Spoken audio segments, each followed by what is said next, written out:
Já estamos transmitindo no Face lá tudo direitinho, então já podemos começar, já temos um público aí que já está nos assistindo. Que legal! Por favor, pessoal, escrevam aí um boa tarde para a gente aí no chat, para a gente ficar animados com a nossa transmissão. Deixa eu dar um boa tarde para todo mundo. Boa tarde. É muito gostoso a gente estar aí juntos. Mais uma live. Hoje nós mudamos o horário, porque a gente acha que de repente esse horário fica mais interessante, mas vocês podem opinar se vocês preferem sexta-feira à noite ou no sábado à tarde. É que a gente sabe que sexta-feira à noite, às vezes, o pessoal tem outros compromissos, né? Feliz sábado, Alan, Letícia, aqueles nossos alunos que nos acompanham sempre, né? Então é gostoso a gente ter vocês aqui com a gente. Felício, boa tarde. Luísa, boa tarde. Que legal que vocês estão aí com a gente. Roseline, boa tarde. Da França, nossa, olha, vamos ter que falar em francês agora. E agora, se vira, Milton. Eu não vou começar a conta. Se eu falar inglês, o pessoal lá entende. Tá bom, então, porque quem é das línguas aqui é você, né? Então, eu dessa tô livre. Mas é gostoso que vocês estão chegando aí, vão colocando aí um comentáriozinho para ver se vocês estão ligados aí com a gente, tá bom? E hoje a gente vai fazer mais uma live, então, do nosso Museu de Arqueologia. Nós estamos nesse período aí que o pessoal não pode visitar presencialmente e nos pediram, olha, queremos alguma coisa, algum conteúdo do museu, e a gente, então, está trazendo aí os nossos colaboradores do museu, fazendo as exposições virtuais e as lives, né? E hoje é o nosso segunda live, segunda exposição virtual com o Dr. Milton. Super legal aí a gente ter esse time que colabora com a gente, um time de arqueólogos, historiadores, teólogos, então um grupo bem variado e olhares aí bem diferentes para o nosso acervo, né? Cada curador, ele vai olhar o acervo de uma maneira diferente. Então, a gente vai ter aí várias abordagens do nosso acervo. Boa tarde, Cristiane. Boa tarde, pessoal. Que legal, Rodolfo, que legal que vocês estão aí com a gente, curtindo. Dá uma boa tarde aí pra gente, né? Curte aí, bota um coraçãozinho que a gente fica feliz. E aí hoje nós vamos falar sobre moedas, né? O acervo de moedas é um acervo bem significativo do acervo do MAB, um dos maiores acervos que nós temos e que nós gradativamente estamos explorando, pesquisando, investigando mais sobre esse acervo. Só para a gente, assim, entender um pouquinho, né, das moedas, da história das moedas, dentro do contexto aí da arqueologia e da história. As moedas, elas vão surgir algumas versões rudimentares, né, de moedas na China. Inclusive, nós temos alguns exemplares dessas moedas chinesas datadas de 1000 anos antes de Cristo. Elas não eram ainda no formato da moeda, né? Nós tínhamos moedas conchas, em formato de uma pequena concha, as moedas faca, pá, porque ela era no formato, né, uma chapinha metálica no formato de uma pá, de uma concha, de uma faca, mas ainda não era a moeda propriamente dita que a gente conhece hoje, né?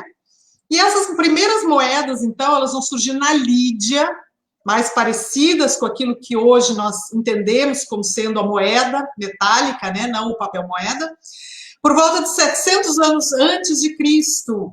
Os povos hititas, hoje na região que nós conhecemos como a Turquia, começaram então a cunhar no metal as primeiras moedas, colocando ali, imprimindo, cunhando mesmo, numa chapinha metálica circular.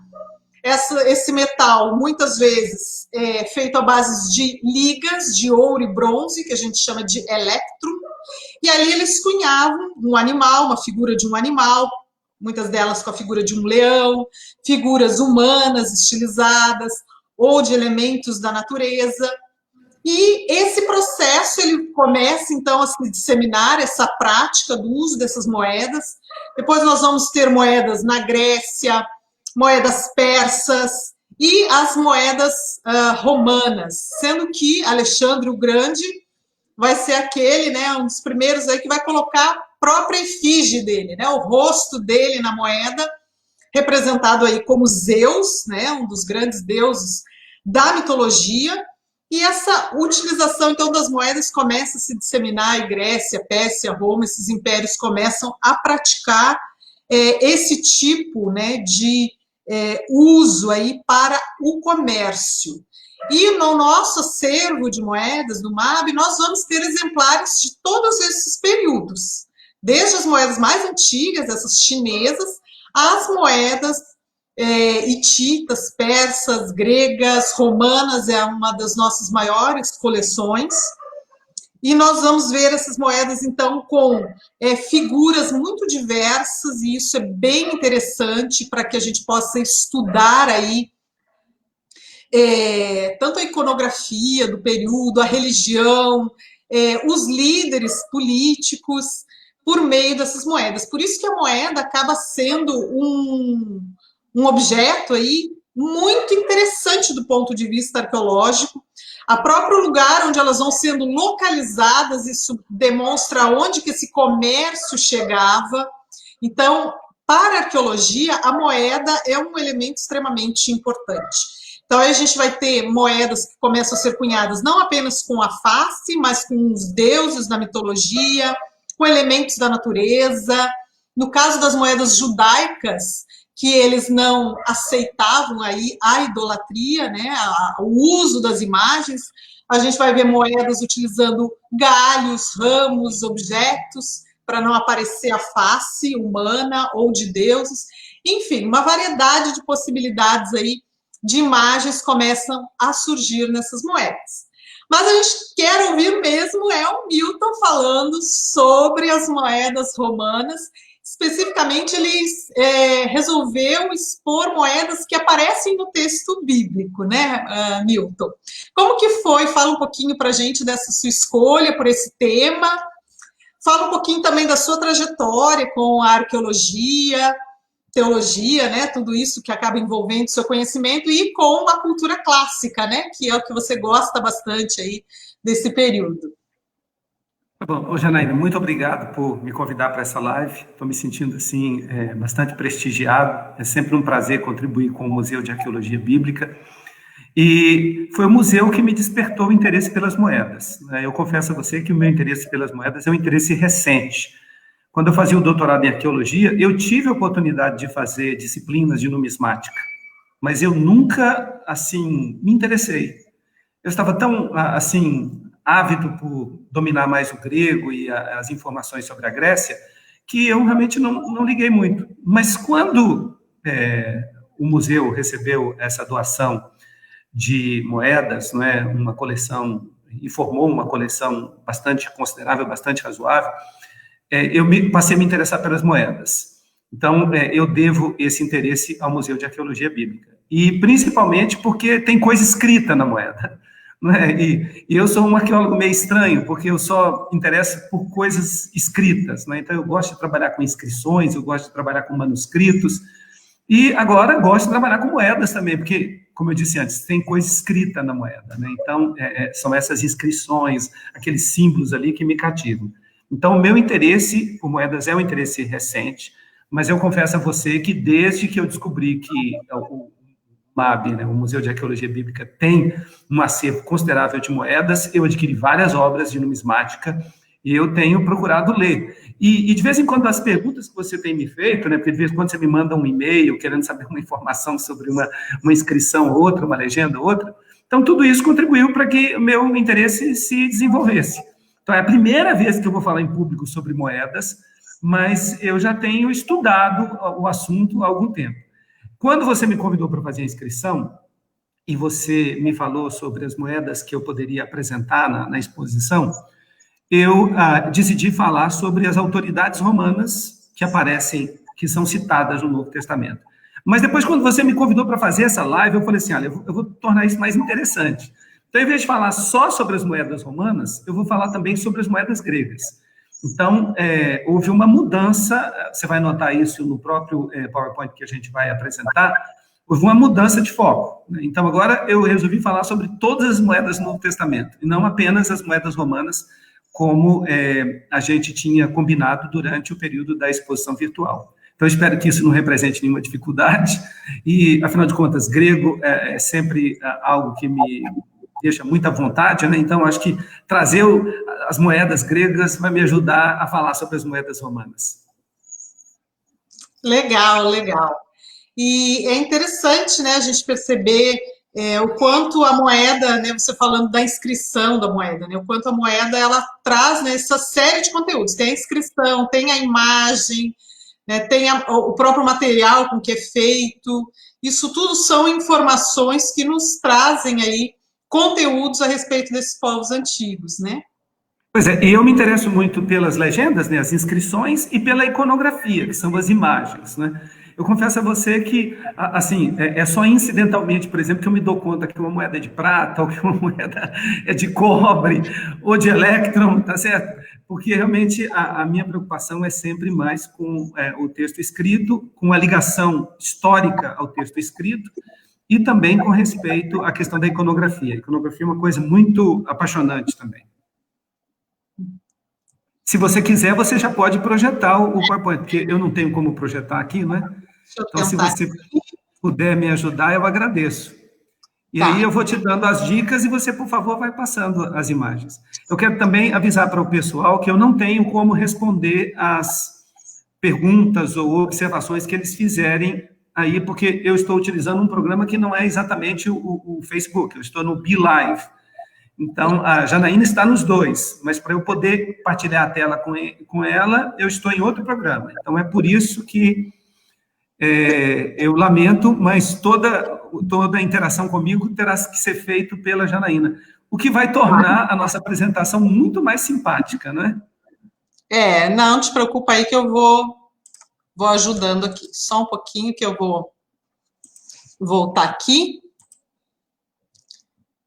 para baixar a apresentação. Só um instante. Sem nenhum problema. Então, eu já vou começando a falar alguma coisa, porque eu sei que o tempo é rápido, né?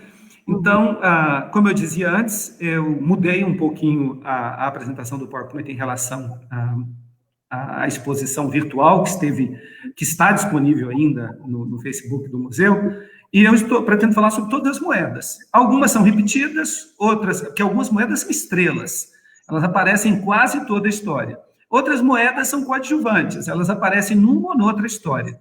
Então, a gente vai perceber que há uma competição entre o denário e a tetradracma, que são as duas moedas mais importantes do Novo Testamento. O denário, que é uma moeda romana, e a tetradracma, que é uma moeda grega. Elas são as que aparecem mais vezes e aparecem, assim, em momentos de destaque. As outras referências são a moedas menos importantes e menos famosas, né? Já que o denário seria equivalente à nossa unidade monetária. Seria como se, por exemplo, se o denário para os romanos fosse $1 para nós. Então, é uma moeda que tem um valor assim que serve de base para o cálculo das outras moedas. E a mesma coisa acontece com a dracma, que era uma moeda que também era uma unidade monetária para os gregos, mas com o passar do tempo e a inflação aumentando, então a dracma vai ficando um pouquinho mais de lado, e a tetradracma, que vale 4 dracmas, é que vai recebendo, então, o protagonismo. Você já está projetando, então? Pode projetar mais alto, maior? Ou esse é o tamanho que eu vou ver? Esse é o tamanho. Tá bom. Então, é porque para mim está um pouquinho pequeno, mas não tem problema não, dá para ler. Então, o título da exposição e da palestra é A César o que é de César, que é uma expressão do Novo Testamento, a gente vai encontrar com ela daqui a pouco de novo. Pode passar esse primeiro slide. Aí é só a propaganda para lembrar que há uma exposição virtual também, vocês podem entrar. Eu apaguei o subtítulo, porque o subtítulo não se aplica mais à minha apresentação, mas vocês podem entrar no museu, no Facebook do museu, e olhar a exposição original só com as moedas romanas. Inclusive, eu tive que tirar algumas moedas romanas para dar tempo de falar de todas as moedas. Moedas romanas que, embora pertencessem a autoridades romanas do período do Novo Testamento, não são mencionadas no Novo Testamento. Então, eu eliminei essas. Pode passar o slide? Bem, eu acho que eu vou ter que projetar aqui no meu computador o meu PowerPoint, porque está muito pequeno para eu poder ler. Então, só um minutinho que eu vou abrir aqui o meu PowerPoint. E aí eu vou falando, não vou ver vocês, mas vou avisando quando for para mudar o PowerPoint. Tá bom? Certo. Então, esse primeiro PowerPoint fala sobre as denominações das moedas de menor valor dos romanos, né? Vocês estão vendo aqui, o título é Moedas Romanas. Então, dessas moedas romanas de menos valor, duas são citadas no Novo Testamento. O asse e o quadrante. E como a Janaína já explicou, primeiramente, essas moedas tinham efígies de divindades. Depois, o costume vai passar a ser que essas moedas tenham efígies de imperadores e de autoridades romanas. Então, só para vocês conhecerem, essas são as moedas de menor valor, né? Seriam equivalente, por exemplo, aos nossos centavos. Vamos avançar e passar para as moedas de maior valor? Então, nas moedas de maior valor, nós temos apenas uma que é citada, porque eu já incluí o asse e o quadrante aí para ver a relação com o denário, por exemplo, que seria equivalente a $1, não é? Então, o denário, ele vale 16 asses. E serão aí muitos quadrantes, né? Eu teria que fazer um cálculo aí, mais de 60 quadrantes para a gente poder ter uma ideia. Então, o denário era uma base fundamental de comércio para os romanos, era a moeda que era realmente usada no dia a dia, não é? Então, era uma moeda de prata, como vocês podem perceber. Quase todas as moedas, pelo nome, você já sabe de que material ela é feita. A gente sabe que o áureo é feito de ouro, a gente sabe que o denário é feito de prata, a gente sabe que o dupôndio é feito de cobre. A única exceção é o quinário, que tem um quinário de ouro e um quinário de prata. É importante dizer que, para nossa sorte, o imperador Augusto fez uma reforma monetária, porque o denário, originalmente, ele valia 10 asses. De fato, a expressão denário significa 10 asses, mas, por causa da inflação, ele passou a valer 16 asses, porque a moeda do pobre foi desvalorizada em relação a essa moeda que servia de base. E essa mudança aconteceu em 18 a.C., com o imperador Augusto. Otávio Augusto foi o primeiro imperador romano, e ele fez uma reforma no sistema monetário, e isso é muito bom para a gente, porque a gente já entra no Novo Testamento com a reforma feita. Então, a gente não tem no Novo Testamento assim um período de transição, não é? A mudança já tinha sido feita, então a gente já sabe mais ou menos qual era o valor de cada moeda. Pode passar o slide para a gente ir para as moedas gregas. Vocês vão perceber que as moedas gregas são muito mais citadas do que as moedas romanas. A gente tem que se lembrar que os gregos dominaram a Palestina durante alguns séculos. Antes dos romanos, houve a Guerra dos Macabeus, que libertou os judeus. Os romanos tinham chegado há pouco tempo à Palestina, na época de Jesus. Então, a Palestina ainda sofria uma influência grega muito grande. Havia várias cidades na Palestina, como Séforis, por exemplo, que ficava a poucos quilômetros de Nazaré, uma cidade que falava grego. E então, Jesus cresceu nesse meio em que as pessoas falavam aramaico, falavam grego, falavam latim. Então, a Decápole eram 10 cidades gregas, que os historiadores não chegam a um acordo exatamente quais eram as 10 cidades, mas nós sabemos que eram 10 cidades que ficavam ali na Palestina e que falavam grego também. Então, a presença grega era muito forte na Palestina, mais forte até culturalmente do que os romanos. Então, a gente tem várias moedas gregas sendo citadas, sendo que o talento e a mina, embora sejam unidades monetárias gregas, esses não são moedas propriamente, eles são pesos. Então, nós temos até tetradracma, a didracma, a dracma e o lepton, que são moedas gregas mencionadas no Novo Testamento. 4 moedas e mais 2 pesos que representavam valor monetário. E vocês podem ver que o talento é o mais valioso de todos eles, né? Eu não vou falar sobre o talento e sobre a mina, porque não são propriamente moedas. E vou me ater mais às moedas romanas mencionadas, as 3 moedas romanas mencionadas, e as 4 moedas gregas mencionadas. Avancemos com o slide, para a gente chegar, então, ao denário. E, embora Tibério não seja o primeiro imperador mencionado no Novo Testamento, a gente sabe que Otávio Augusto, o primeiro imperador grego, romano, ele foi o imperador do nascimento de Jesus, foi ele que decretou aquele censo registrado em Lucas, que fez com que José e Maria tivessem que viajar, não é? Então, a gente sabe que Otávio Augusto foi o primeiro imperador. Os imperadores eram chamados de César. A palavra Kaiser, em latim, significa comandante. Ela não tem o mesmo valor que nós atribuímos. Aliás, a palavra imperator, que a gente chama de imperador, significava comandante, não tem o mesmo valor que a gente atribui a imperador. Enquanto que a palavra Kaiser é que significava imperador. Era o nome de Júlio César, mas que foi absorvido para ser um título honorífico representando o imperador. E Tibério é o segundo imperador. Ele era filho adotivo de Otávio Augusto. Ele se casou com a filha de Augusto obrigado, ele teve que se divorciar da primeira esposa e se casar com a filha de Augusto, Júlia, justamente para que ele pudesse herdar o império, né? E ele cunhou o denário, que é esta moeda que nós estamos vendo aí na fotografia. Não é? Temos a efígie de Tibério, não é? E temos no reverso uma figura feminina sentada, que é a figura de Lívia. O Tibério tinha mania de cunhar moedas com figuras femininas no verso. Lívia era a mãe dele, enquanto que nós temos moedas de Tibério também, em que aparece a figura de Júlia, que era filha de Lívia, que era filha de Otávio Augusto, não era filha de Lívia, obviamente, né? E com a qual ele se casou. Então, esse é o denário de Tibério, né?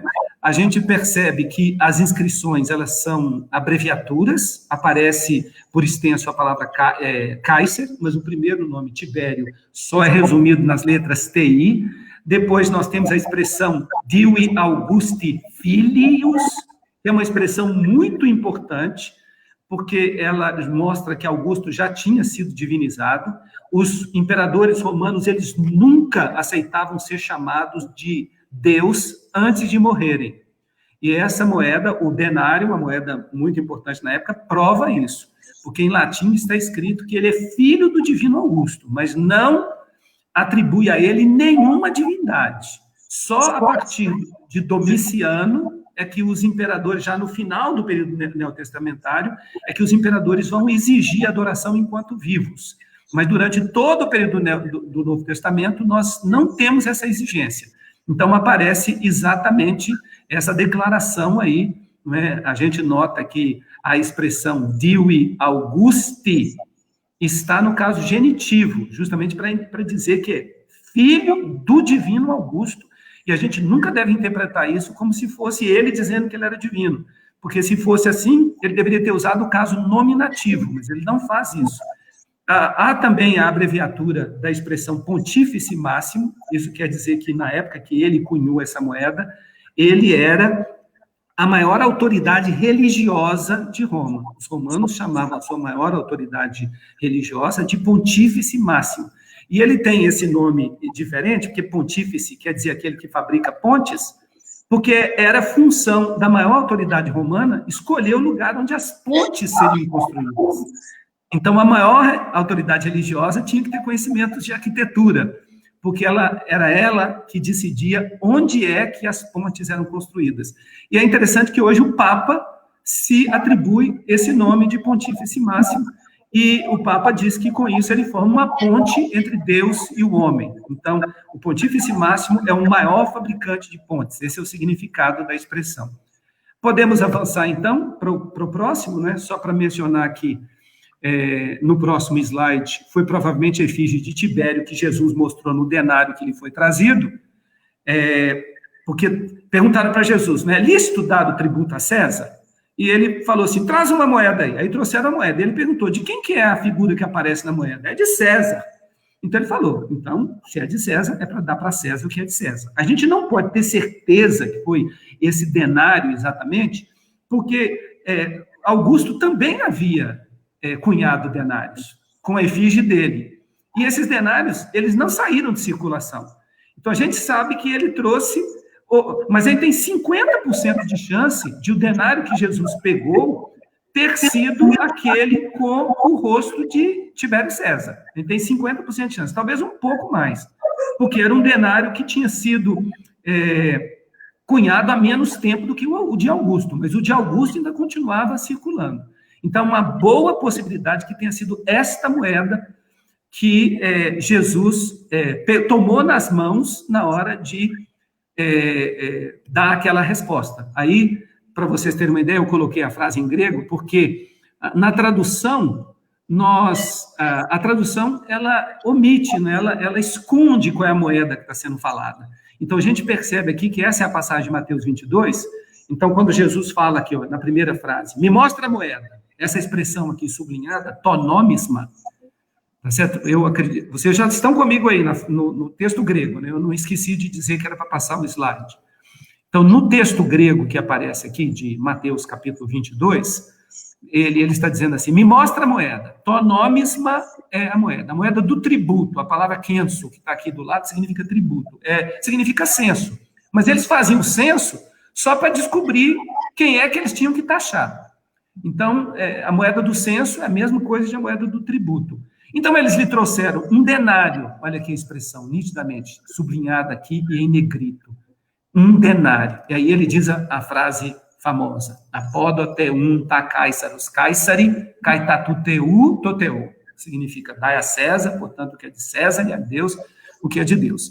E tem uma mão estendida aqui para mostrar o tamanho do denário. O denário é a terceira moeda em tamanho mencionada no Novo Testamento.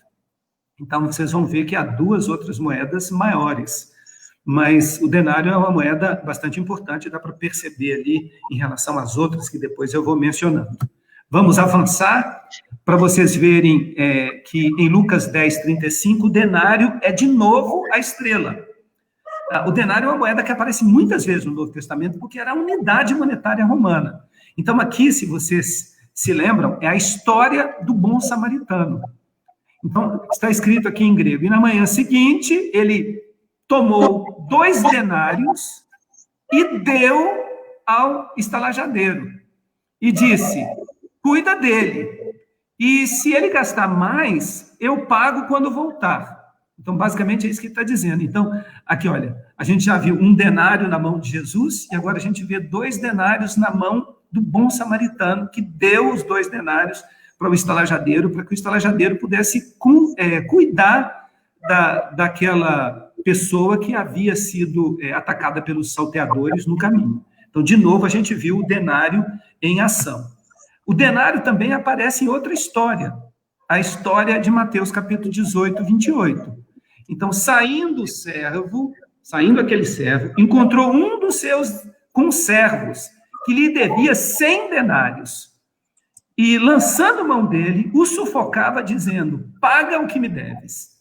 Então, a gente tem aí, de novo, o valor está aumentando, né? A gente começou com 1 denário na mão de Jesus, depois 2 denários na mão do bom samaritano, e agora a gente vê aqui que o servo exigente, né, aquele que foi perdoado da dívida, mas que tem dificuldade de perdoar a dívida do outro, ele exige que o outro lhe pague os 100 denários. Então, é uma expressão numérica também, então, e é claro que a dívida que ele foi perdoada foi muito maior do que essa, e também uma dívida em denários, uma dívida em moeda romana. Muito bem. Antes de avançar para a próxima moeda, eu quero lembrar para vocês a sequência das moedas gregas. Então, por isso que no próximo slide nós temos a sequência. Lembram que eu disse que a tetradracma é a estrela do Novo Testamento junto com o denário? É uma moeda que aparece muitas vezes no Novo Testamento. E nós temos o leptone, que aparece 1 ou 2 vezes, se não me falha a memória, a gente vai ver agora, que é uma moeda de muito pouco valor. Para a gente ter uma ideia, se você dividir uma dracma em 192 partes, aí você vai ter um leptone. Um leptone é exatamente isso. É uma parte de 192 partes. Então, é uma moeda praticamente insignificante.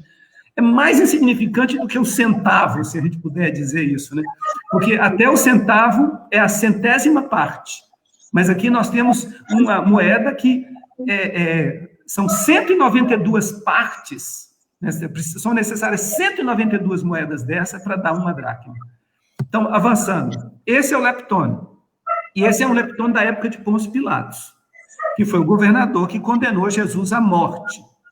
Eu sei que a Janaína falou da lenda de que os judeus não cunhavam moedas com fisionomias humanas, né? Eu quero enfatizar que isso é uma lenda. Se você comprar qualquer livro aí de moedas judaicas, como eu já comprei e olhei, vocês vão ver que existem inúmeras moedas judaicas com rostos. Muito mais. O raro nas moedas judaicas é, inclusive, não ter fisionomias nenhuma. Então, é que, às vezes, as pessoas são muito boas para poder dar recomendação, mas na hora de cumprir recomendação, as pessoas não são muito boas. Mas esta daqui é uma moeda que não tem fisionomia. E ela é uma das moedas cunhadas por Pôncio Pilatos. Pôncio Pilatos, justamente porque ele estava num momento muito difícil, se vocês já leram Joséfo e já leram a situação na qual Pilatos chegou na Palestina, vocês sabem que era um momento muito difícil daquele período. E ele brigou com os judeus em alguns momentos, se contemporizou em outros momentos, mas ele não colocou uma efígie. Mas a prova de que isso não é importante para os judeus, daqui a pouco eu vou explicar por que não era, é que na moeda de Pilatos, notem aqui, tem estão vendo esse cajado em forma de S que aparece na moeda do lado direito? Isso aí é o que a gente chama de litus. Era um cajado usado pelos sacerdotes romanos na ornitomancia. A ornitomancia é a adivinhação pelas aves. Então, os romanos, eles praticavam a hepatoscopia, que é a adivinhação, matando o animal e pegando o fígado do animal e olhando o fígado do animal. E eles praticavam a adivinhação também pela ornitomancia, que era o seguinte: eles soltavam os pássaros para o céu e o lado que o pássaro escolhesse voar, eles saberiam predizer o futuro com respeito a isso. Era uma espécie de horóscopo, era uma coisa muito praticada em Roma. E essa ferramenta, esse instrumento, o sacerdote levantava esse instrumento, o litus, e ele apelava aos deuses para que pudesse lhe ser favorável na predição do futuro através das aves. Então, notem que é um instrumento religioso. Então, os romanos não se importavam muito, de fato, com essa questão de fisionomia, efígie de imperador, efígie de divindade. Eles cunhavam as moedas e usavam essas moedas na Palestina em todos os períodos em que eles dominaram os judeus. E a exceção é essa. Essa moeda é famosa justamente porque são 3 moedas só que Pilatos cunhou. E são as 3 poucas moedas que não têm nenhuma efígie. Todas as outras têm efígies. Inclusive as moedas cunhadas pelos próprios judeus, quando eles se revoltaram contra os romanos na década de 60, e o que ocasionou a vinda de Tito e a destruição de Jerusalém. Então, mesmo naquele período, quando eles não estavam sob domínio, eles cunhavam moedas com efígies. Então, essa é uma lenda que as pessoas espalham, mas não é uma lenda que procede. As moedas judaicas tinham efígies. E eu vou mostrar alguns exemplos disso.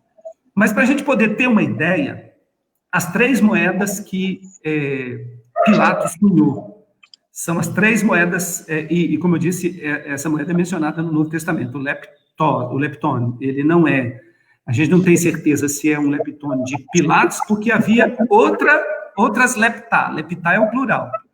Então, ele só cunhou 3, em todo o período que ele governou. Uma moeda no ano 29, uma moeda no ano 30 e outra no ano 31. E a gente sabe disso porque ele dá a data de cunhagem da moeda. Notem que ele viveu na época de Tibério. Tibério foi o imperador durante o período em que Jesus foi crucificado. Então, Pilatos reinava sob Tibério. Então, a moeda, as 3 moedas de Pilatos, tinham uma inscrição Tiberio Caesaros. Inscrições em grego, diga-se de passagem, são a moeda grega. Pilatos é que cunhou, mas a denominação é grega, e as inscrições são gregas. Então, ele coloca em grego, Tiberio Caesaros, que quer dizer moeda de Tibério César. E, no reverso, seguindo, assim, um costume de Tibério, ele coloca Júlia, que era irmã e esposa de César. Por que ela era irmã? Ela era irmã adotiva, porque Augusto o adotou. Então, Júlia era filha de Augusto, então ela se tornou irmã de Tibério. Mas Augusto também o obrigou a se casar com Júlia para poder passar para ele o império. Porque Augusto não tinha filhos homens. Os filhos homens de Augusto já haviam morreram jovens.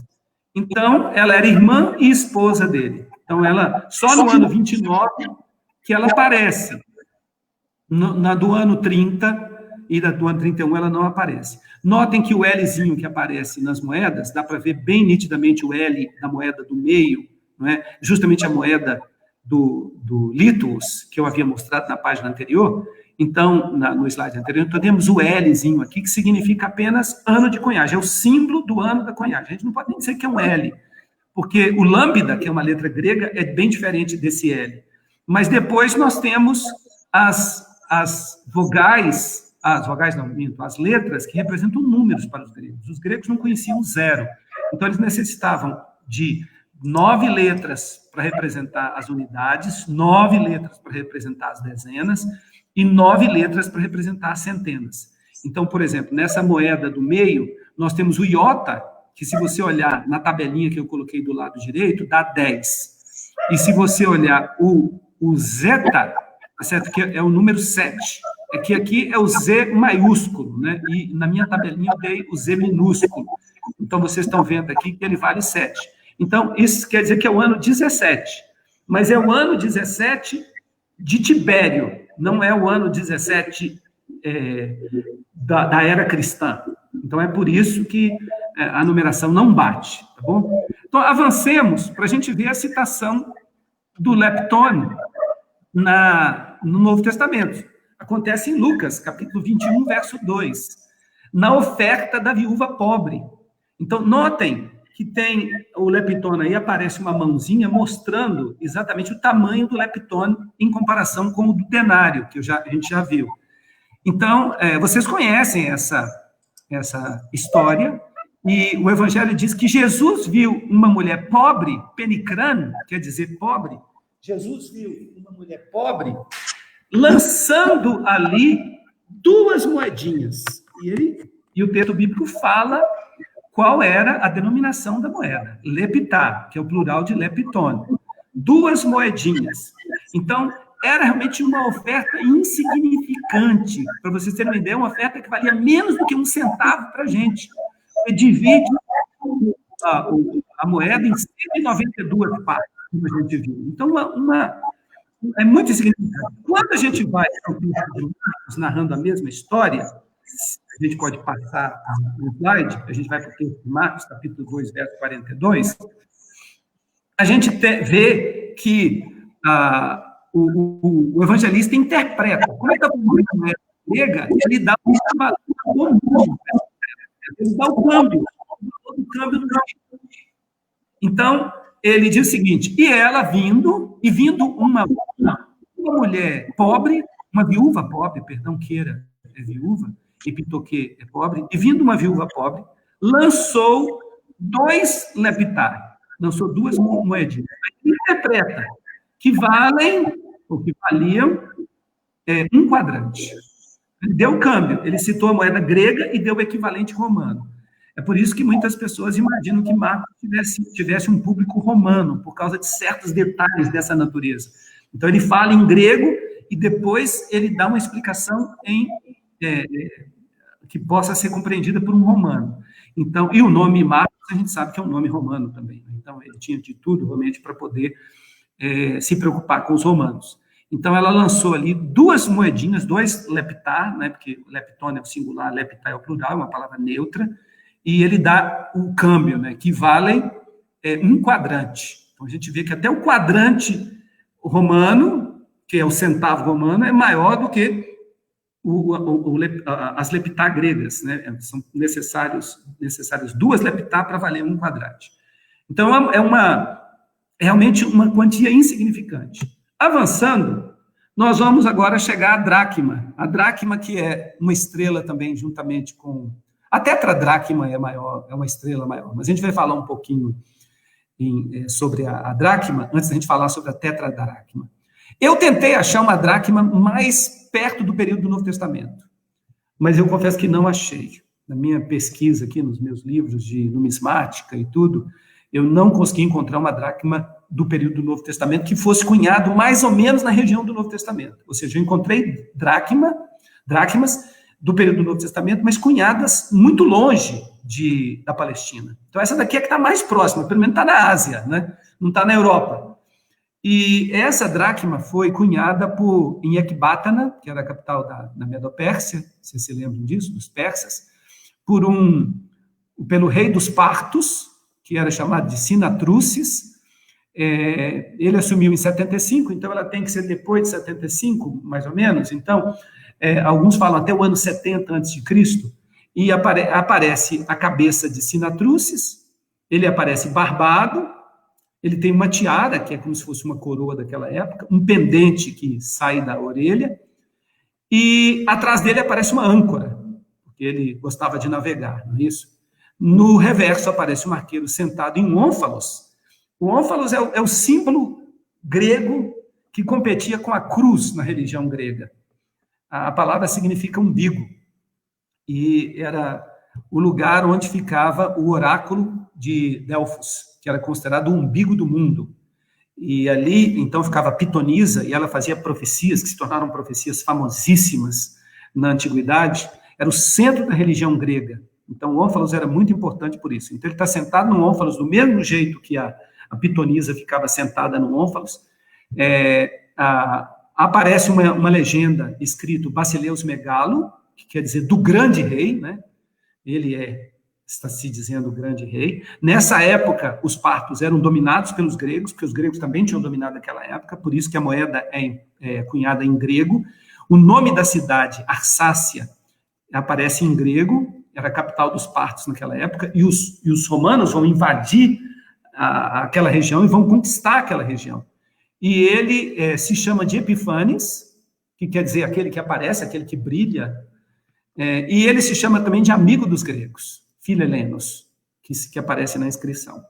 Então, essa é a dracma, uma dracma de um período anterior do Novo Testamento. Eu disse para vocês que com a inflação, a tetradracma vai assumindo o valor da dracma, e a dracma vai valendo menos e vai passando a ser menos cobiçada e menos usada. Então, a dracma não é cunhada com a mesma disposição que tinha acontecido em épocas anteriores. Então, onde é que a dracma aparece? Em primeiro lugar, a palavra dracma significa mão cheia. E ela significa isso porque ela é uma mão cheia de óbolos. Óbolos são moedas gregas também, muito famosas, não aparece nenhuma no Novo Testamento, e eu acho que até sei por que não aparece no Novo Testamento, porque o óbolo era aquela moedinha que tinha que colocar, que o grego colocava na boca do morto, para ele poder entrar no Hades, para pagar o pedágio para Caronte. Então, na mitologia grega, era uma moeda muito importante, né? Então, talvez os autores do Novo Testamento preferiram não colocar nas suas histórias nenhuma referência a essa moeda, que era uma moeda tão famosa. Mas uma dracma ela significa exatamente isso, a mão cheia de óbolos, ou seja, o que cabe na mão, a quantidade de moedas que cabe na mão. Então, esse que aparece bem no meio do nome, que vocês podem ver, eu já passei o slide para um slide que aparece escrito origem do nome dracma, tá certo? Então, se você olhar no texto grego, você vai perceber que tem um que bem no meio do nome grego, que está aí sublinhado em negrito. Então, esse símbolo aí, esse ki aí é da palavra ker, que quer dizer mão em grego, e que deu cirurgia em português. O cir de cirurgia, porque cirurgia é um trabalho feito com as mãos. Então, nós temos aí a palavra dracma, né? E essa é uma história muito conhecida, porque a mulher perdeu a sua dracma. E ela, encontrando, ela se alegrou com as amigas, é o que está escrito aqui em grego, né? Ela convida as amigas, sinkalei tasfilas, e diz para os vizinhos, alegrem-se comigo, pois eu encontrei a dracma que estava perdida. Então, esse é um texto de Lucas 15, 9. Então, a dracma aparece aí. Parece, se não me falha a memória, é a única referência à dracma. Porque nos outros casos nós vamos ter ou a didracma ou a tetradracma. Mas ela é mencionada, então, nessa história. Não é um valor muito grande. Mas, para me desculpar por eu ter encontrado uma moeda tão velha para colocar aí, tão anterior ao Novo Testamento, é bem possível que essa dracma estivesse muito bem guardada por um momento de necessidade, né? Quem sabe ela já estivesse guardando essa dracma há algum tempo. Por isso que ela acabou perdendo essa dracma que ela acolhia, que ela, né, cuidava, zelava com tanto carinho. Avançando para o próximo slide, no dicionário de moedas romanas, o Jones esclarece que denário e dracma não são a mesma coisa. Muita gente diz que um denário era equivalente à dracma grega no valor pecuniário, no valor monetário, mas ele insiste que isso não é verdade, que a dracma grega valia mais do que o denário romano. Aí mostra mais uma vez o prestígio, né? É como a libra, que geralmente vale mais do que o dólar. O denário era o dólar, a dracma é como se fosse a libra, era a moeda dos gregos, né? Os gregos tinham muito prestígio na antiguidade.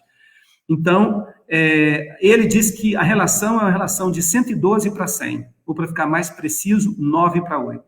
Ou seja, eram necessários 9 denários para equivaler a 8 dracmas. Então, era basicamente isso. É a mesma coisa que acontece com o dólar americano e o dólar canadense. O dólar americano sempre vale um pouco mais. Então, a dracma sempre valia um pouco mais do que o denário, e por isso ela era um pouquinho maior do que o denário. Então, para a gente poder ter uma ideia, vamos avançar no próximo slide, para a gente ver aquela mão estendida, com o denário e a dracma. Então, a dracma é um pouquinho melhor. Como é que se diz? A gente tem que levar em consideração a questão da perspectiva, né? Como a dracma está lá na ponta da mão, parece que ela é do mesmo tamanho, mas ela é um pouco menor, ou ela é um pouco maior do que o denário. Então, o denário, aí está o denário de Tibério, e a dracma, que eu havia mencionado, da Arcásia, né? Da cidade de Arcásia, que é a cidade mais próxima que eu encontrei do período das terras do Novo Testamento. Sendo que, obviamente, eu estou falando da Palestina, e sendo que, obviamente, havia dracmas que circulavam na Palestina e que tinham efígies diferentes dessa que eu apresentei. É diferente do denário, que a gente tem quase certeza que era aquele denário mesmo, que a gente tem 50% de chance que seja esse denário exatamente que Jesus tomou na mão. Bem, aí nós vamos passar agora para a didracma, que é mencionada também uma vez no Novo Testamento. Eu não encontrei uma didracma do período exato do Novo Testamento, encontrei um período posterior ao Novo Testamento, que é do Trajano, né? Mas só para mostrar aí de novo como é que deveria ser uma didracma. E quando é que a didracma vai aparecer? Eu não vou gastar tempo falando da inscrição, porque Trajano não é nem um personagem do Novo Testamento, mas as interpretações estão aí no próprio slide. Eu vou avançar para o próximo slide, para a gente ver qual que é a história em que aparece a didracma. A didracma era o valor do imposto que todo judeu adulto e do sexo masculino devia ao templo. Então, o valor eram 2 dracmas. Mas a moeda geralmente aceita para o pagamento era de 4 dracmas, que é o stater. A tetradracma ou stater, isso geralmente exigia troco. E era nesse momento, então, que os cambistas aí faziam toda aquela permuta, tinham que trocar por dinheiro do templo e tudo mais, etc. Então, por causa disso, né, só aceitavam o pagamento em tetradracma. Então, aí tem um episódio em que Jesus chega com seus discípulos a Cafarnaum e os cobradores da didracma vêm falar com Pedro. E eles dizem: o seu mestre não paga a didracma? Que é didracma em grego, né? A pronúncia correta. Bem, ele está perguntando, não paga o imposto do templo? Então, essa era a moeda do templo. E eu tenho uma fotografia da tetradracma, que todo mundo tem certeza que era essa tetradracma que era a moeda do templo. E temos várias autoridades judaicas, muita gente que faz essa afirmação. Então, o que é que tem nessa tetradracma? Então, primeiro, essa é uma moeda do século I, é uma moeda de prata, como a gente já viu, cabeça laureada de Hércules.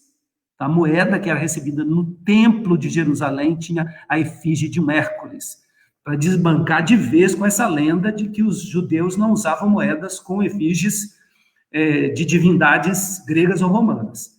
E no reverso havia uma águia em pé na proa de um navio, ao lado de uma clava, que é o símbolo de Hércules. Então, a clava está do lado esquerdo, aí, mais ou menos no peito da ave. E palma sobre a asa, com a legenda Tiro hieras Caiacilo, que quer dizer da sagrada e inviolável Tiro. Tiro era uma cidade inviolável porque ela era o lugar, era um um lugar onde se cunhavam moedas. Então, tinha que respeitar, era a casa da moeda. E letras fenícias entre as pernas. Eu não sou especialista em fenício, não vou nem dar nenhuma sugestão com respeito a isso. Antes que vocês duvidem da minha declaração, eu quero primeiro voltar aqui ao texto de Mateus 17, 27, quando Jesus fala assim: para que eles não se escandalizem, vai até o mar, joga o anzol e, pegando o primeiro peixe, você abre a boca dele e você vai encontrar uma tetradracma, um estáter. E pegando esse estáter, que é a mesma coisa de tetradracma, você vai entregá-lo por mim e para você. Então, vai lá pegar de dracma e vai pagar lá com a tetradracma, que vai ser uma moeda, não é? Para pagar pelos dois. Você vai dar a eles pelos dois. Então, é tetradracma que era usada. Então, aqui para você ver o tamanho da tetradracma, essa moeda maior que... Eu já passei o slide, tá certo? Então, essa moeda maior que está na palma da mão, só para poder saber. Mesmo sendo uma moeda grega, algumas tetradracmas traziam uma legenda KR, que é a abreviatura para a expressão Tokratos Romaion, o poder pertence aos romanos, então os gregos reconhecendo isso. E essas tetradracmas, elas trazem as datas, tá certo? Elas foram cunhadas entre 125 a.C. e 66 depois de Cristo. Então, pode passar o slide, que vocês vão ver exatamente aí a data. Então, a data dessa tetradracma que aparece aí, tem uma seta vermelha que está apontando justamente para a data. Então, tem o lambda e o epsilon. Se a gente for procurar na tabelinha que eu dei aqui acima, o lambda, que é essa letra, vale 30, e o E vale 5.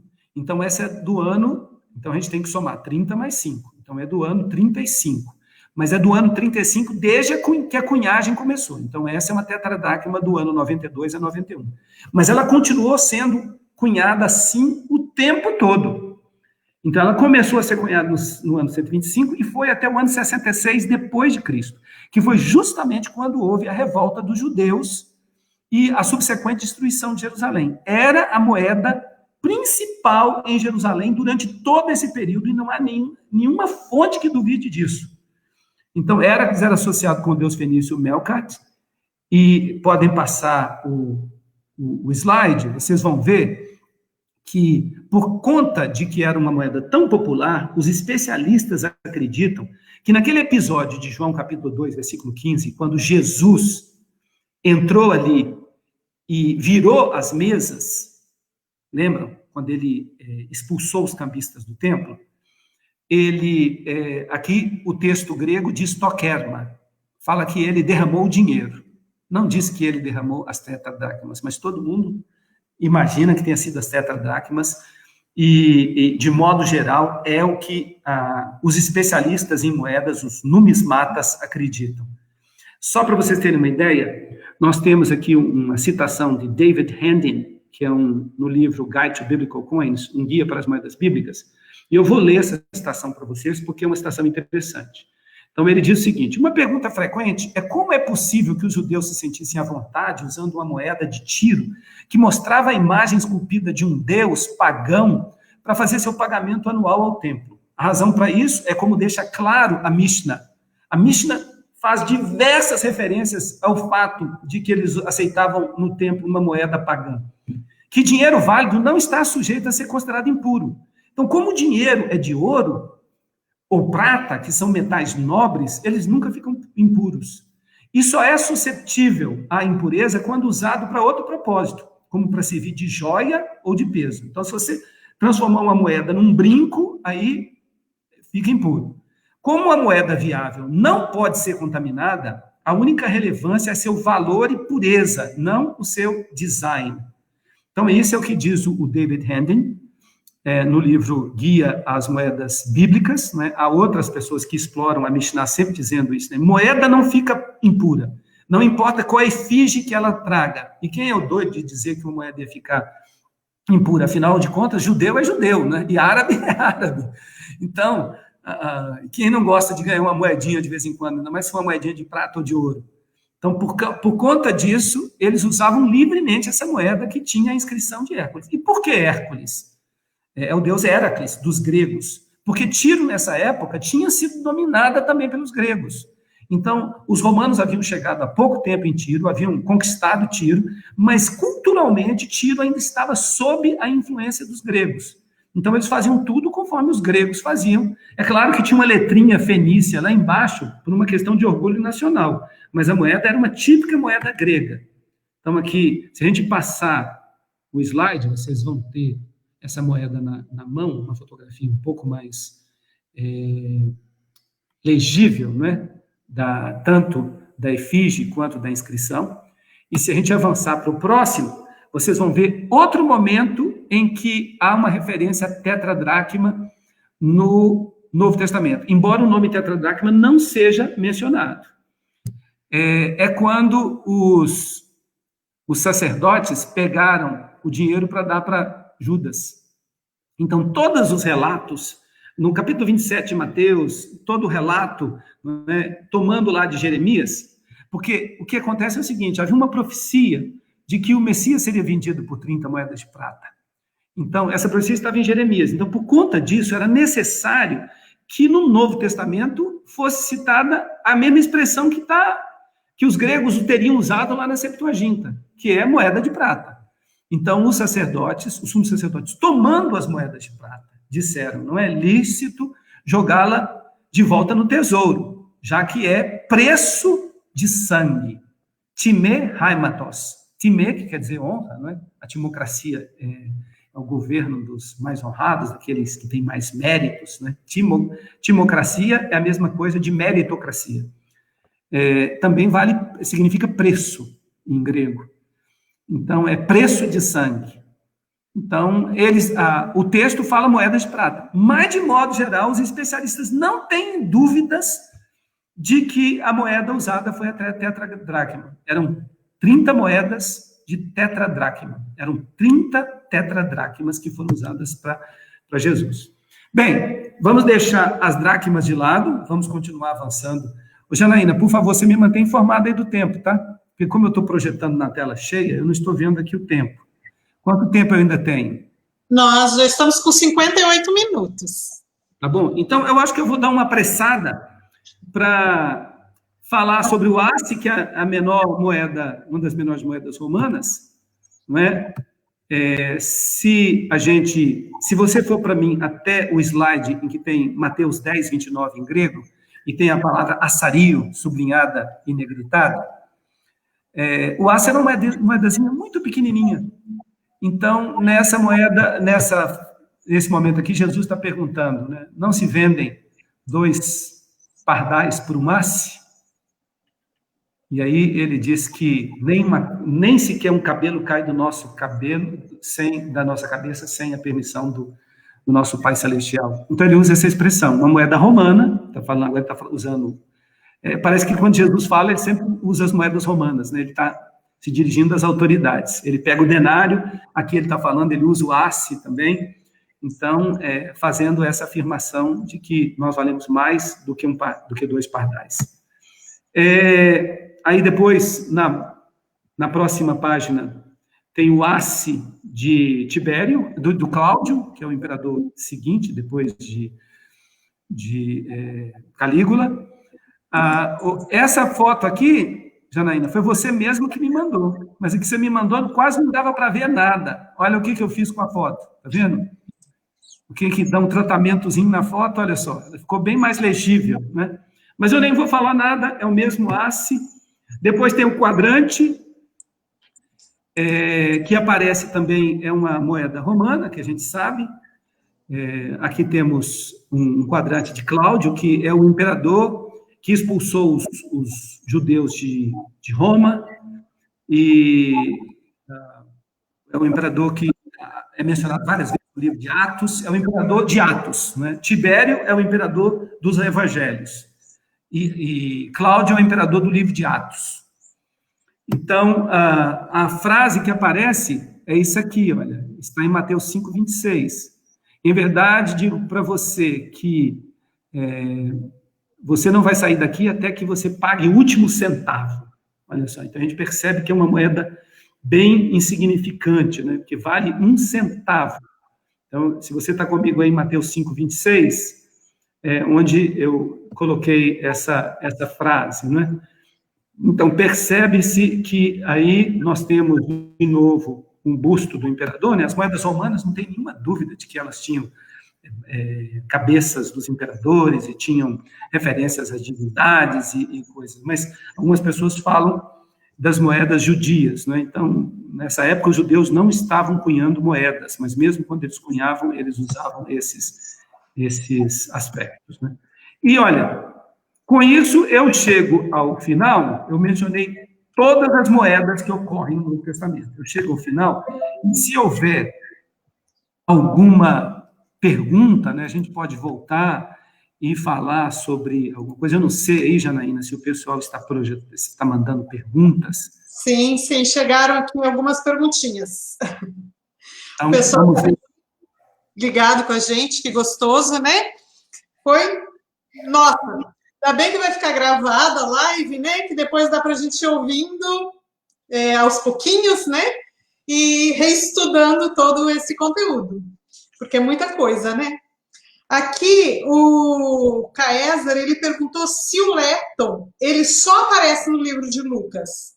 Olha, e veja só que nome interessante ele tem, né? Caesar. Não é isso?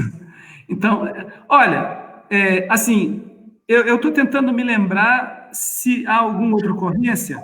Eu acho que eu coloquei todas as ocorrências, porque eu saí procurando essas moedinhas. Eu pegava a palavra grego equivalente e saía procurando. Eu fiz um trabalho artesanal. A Tânia a minha esposa ficou até incomodada comigo, porque eu gastei pelo menos umas 6 horas ontem à noite só fazendo essa pesquisa de achar as moedas. Então, eu acho que eu coloquei todas as ocorrências. Aí eu tenho que olhar no PowerPoint, que eu não decorei isso. Teria que olhar no PowerPoint para saber exatamente se é a única ocorrência. Eu acho, assim, de memória, eu acho que é. Mas depois eu posso até procurar numa concordância. Eu estou com o Novo Testamento grego aqui, bem perto, mas ele tem um dicionário no final, mas ele nem sempre, no dicionário, ele dá as ocorrências. Ele só dá... Deixa eu dar uma olhada aqui, quem sabe ele me fala aqui se tem outra. E por isso, eu quero dizer, Janaína, que você pode até... aqui, ó, aqui ele não me disse se acontece em outro lugar, ele não faz nenhuma referência. Eu não estou com nenhuma concordância do Novo Testamento aqui, nem dicionário. Eu tenho um no meu celular.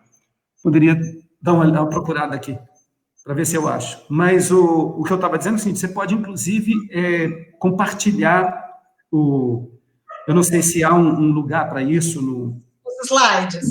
No slide, você pode compartilhar. Eu fiz um PDF, você viu, né? Vamos colocar na página do museu, tá? Porque é uma outra exposição, na verdade, né? Além daquela primeira, que a gente colocou na semana passada, agora vamos colocar essa aí para o pessoal estudar bastante. Estou procurando aqui. Quando a gente quer achar uma coisa no celular, a gente não encaixa, né? Eu achei aqui agora. Agora me lembrar como é que faz para procurar. Peraí. Eu acho que... Mas vai fazendo a próxima pergunta, que quem sabe eu consiga... O Marcos, ele fez a menção ao texto bíblico que diz que o denário vale um dia de trabalho. Tem como a gente calcular aproximadamente o que seria esse dia de trabalho hoje? Olha, em vários sites, em vários livros, eu encontrei estimativas, sabe? E é possível calcular, porque a gente tem tantas fontes antigas que comentam isso, mas eu acho que a principal razão para isso é porque é isso que o Evangelho diz que estava sendo pago, né? Então, quando se diz que está sendo pago isso, então você admite, você está pagando isso, e a gente admite que o Evangelho é preciso nas suas informações com respeito à época, então a gente assume, a gente entende que haja alguma possibilidade de concordar com isso. Notem que essas moedas de maior valor, elas são de prata e de ouro. Então, quando eu falei que um denário vale $1 e que a dracma vale uma libra, Isso aí é mais assim, para a gente poder entender que isso nós estamos falando assim em termos do significado da moeda, da significância dela. Mas, por ser uma moeda de prata, ela vale muito mais do que as moedas que nós carregamos hoje. Né? Se nós pegarmos um dólar hoje, se é de uma moeda de $1, ele não tem o mesmo valor que teria se ele fosse feito de prata. Então, se ele fosse feito de prata, ele valeria mais, o peso atribuiria. Então, a gente tem que entender que essas moedas eram moedas, de fato, feitas de prata e feitas de ouro. Então, elas carregavam consigo um valor que ultrapassaria ao valor que a gente costuma ver numa unidade monetária atual. Olha, eu desisti de procurar no meu celular. Porque Depois, a gente nunca acha quando a gente quer. Depois, se você encontrar, a gente coloca lá no Face a resposta para quem está perguntando. É bem fácil, porque eu não tenho nenhuma concordância aqui comigo agora para poder olhar, mas era só... O BibleWorks, por exemplo, daria isso facilmente, mas nesse computador eu não tenho o BibleWorks instalado. Então eu não consigo. Estão perguntando aqui, por que a dracma usada como dote de casamento? Eu não saberia responder essa pergunta. Qualquer coisa que eu fale aqui vai ser um chute. Tá certo? De repente, a moeda... Eu não saberia responder. O que eu posso dizer é o seguinte, que, note bem, num livro chamado Questões Romanas, escrito por um grego chamado Plutarco, da época do apóstolo São Paulo, ele fala muito de casamento. Parece que é um assunto que interessava ele, porque ele tenta explicar tudo de casamento que você puder imaginar. Ele explica por que jogava arroz na noiva, ele explica por que você tem que carregar a noiva para entrar no quarto, ele explica por que você tem que usar aliança, por que a aliança é importante na hora. Ou seja, essas eram práticas romanas que eram realizadas 200 anos antes de Cristo. E Plutarco está explicando por que essas coisas são importantes. Um livrinho muito interessante que vale a pena ser lido, Questões Romanas. E ele explica por que o ouro era usado para formar a aliança. Então, por que uma aliança e por que o ouro? Ele diz que o ouro era o metal mais puro e o círculo é a figura geométrica mais perfeita. Então, e ele explica por que a aliança é colocada na mão esquerda. Eu sei que tem muita mente poluída por aí que imagina que tem algum significado fálico, né? Mas pelo menos os romanos não aceitavam isso abertamente. Eles diziam que a aliança é colocada na mão esquerda, porque a mão esquerda, aristerá, como ela era chamada, a mão ótima, eles chamavam a mão de mão ótima como uma denominação apotropaica, ou seja, para afastar o mal-olhado. Então, a mão esquerda é sempre chamada de a melhor mão, a boa, a mão boa, né? Ninguém falava assim. A mão direita você pode chamar do jeito que quiser, mas é porque eles acreditavam que a mão esquerda e o pé esquerdo traziam tantos presságios negativos que você tinha que, de certa forma, dominar aquilo que fosse esquerdo. O esquerdo, o canhoto, era símbolo de alguma coisa anômala. Então ele fala, você pega o metal mais precioso, que é o ouro, e você pega a aliança, que é o círculo, que é a figura geométrica mais perfeita, para anular o azar que a mão esquerda dá. Então, o fato de a prata ser um metal precioso, né, tornaria como uma boa candidata para ser dada num dote. Né? Então, eu acredito que, talvez, se eu tivesse que chutar, eu estou chutando, né? Eu não tenho... Plutarco não explica por que a dracma podia ser usada para um dote de casamento. Mas, conhecendo a natureza humana como eu conheço, se derem outra moeda pela minha filha, eu aceito também. Também tem valor.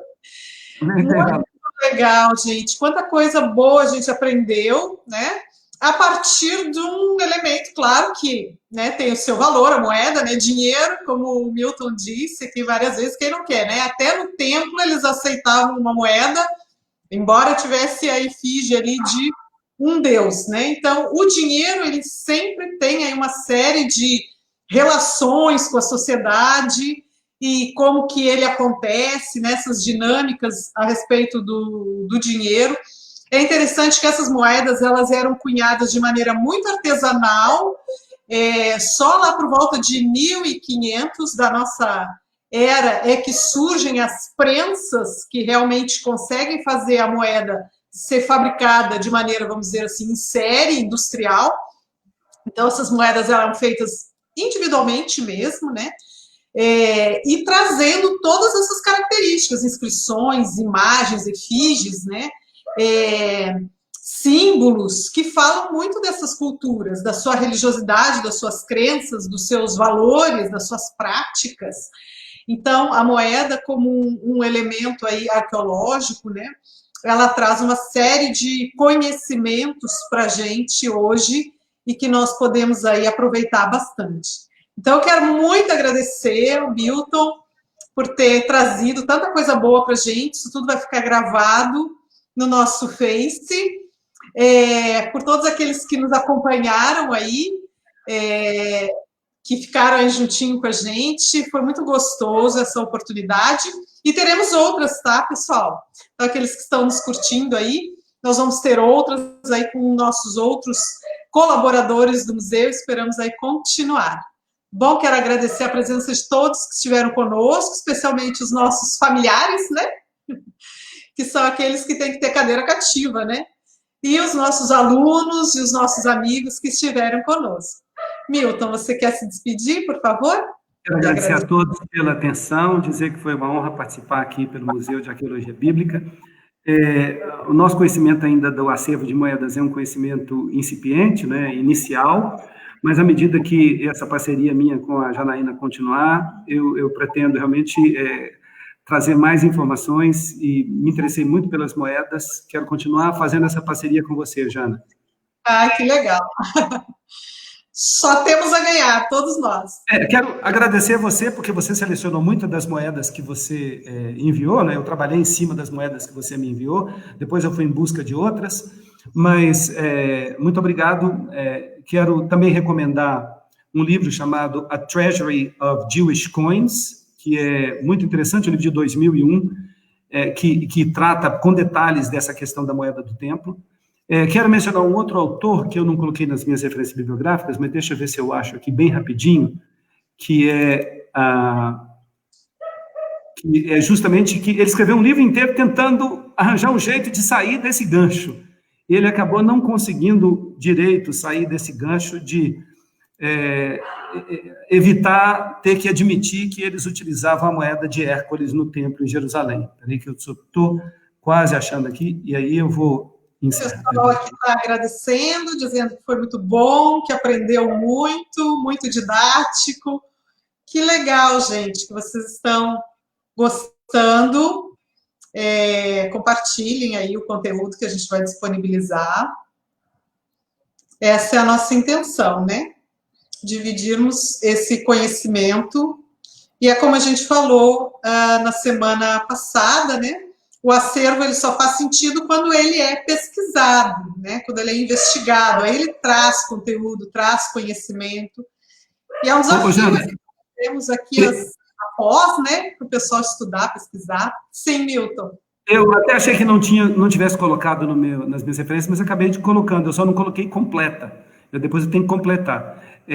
O nome do autor é Yaakov Meshorer, que é um nome judaico, ele é judeu, claro, e o título do livro é Ancient Jewish Coinage.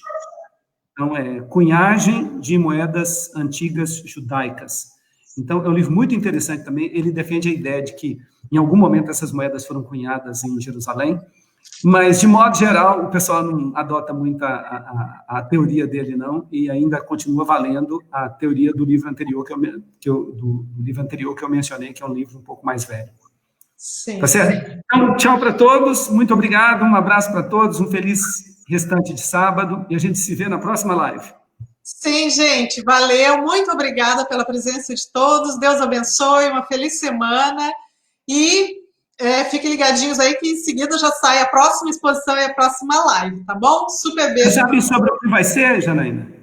Então, a gente tem, a Christy fez uma exposição sobre ídolos, o Rodrigo preparando uma sobre o livro de Atos, nós temos o professor Bruno que está preparando alguma coisa sobre Egito, e por aí vai, tá? A gente está convidando e o pessoal está convidando e preparando.